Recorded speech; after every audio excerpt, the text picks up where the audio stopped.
Hey, Drew James here from LearnGuitarInLondon.com. Great to have you with me today. You've stopped by this video because you're learning how to fingerpick guitar or pick guitar with a plectrum. Now, whichever one it is, I've got a really simple, easy tip that has helped hundreds of beginners that I've taught over the last 15 years of teaching. In 80% of cases, it works out for them really well and it increases their accuracy with finding the right strings. You know what it's like, you're playing a song and then you pick the wrong string with a plectrum, or you're doing fingerstyle and you do the same thing, you pick the wrong string. This tip will greatly improve your accuracy. Now, before we get to that tip, what I'd like you to do is, if you do enjoy this lesson, then please give me a thumbs up.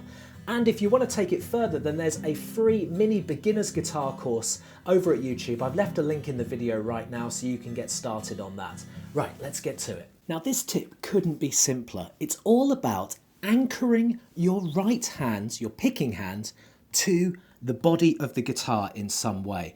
So I'm going to start with what it's like with holding a plectrum.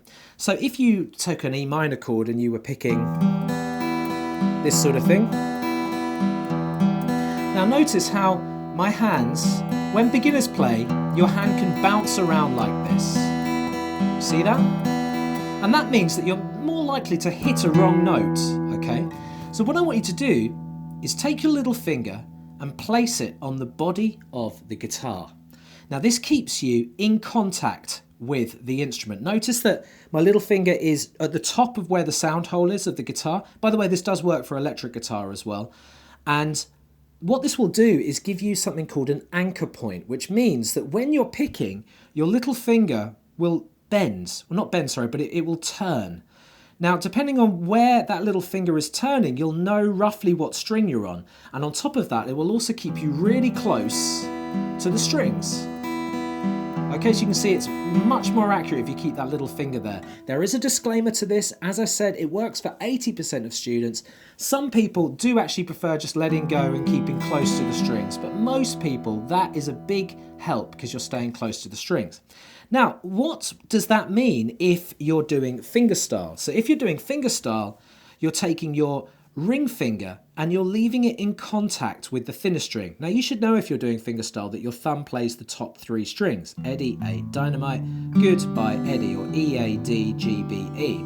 So if you're doing a riff where you're just using your thumb, notice I'm leaving these fingers ready for action on their strings. Once again, this means that you're not sort of doing this with your hand and making mistakes because you're further away from the strings. So just try anchoring your fingers in. If you've got a picking pattern that's using thumb, index, middle index like this, notice that my ring finger is staying in contact with the thinnest string while I'm doing that. And this keeps my fingers nice and close to the strings, promoting more accuracy and in general creating a more smoother sound because you are closer. Now sometimes you do need to use your ring finger, yes? Now when that happens, you still keep your fingers in this claw position. So the overall tip here, be it with a plectrum or with your fingers, is to stay as close as possible to the strings by anchoring either your ring finger on the thinnest string if you're doing fingerstyle, or if you're using a plectrum, anchoring your little finger on the body of the guitar. Really hope that helps. Don't forget to give this video a like if it has helped. Keep on playing and have a great day.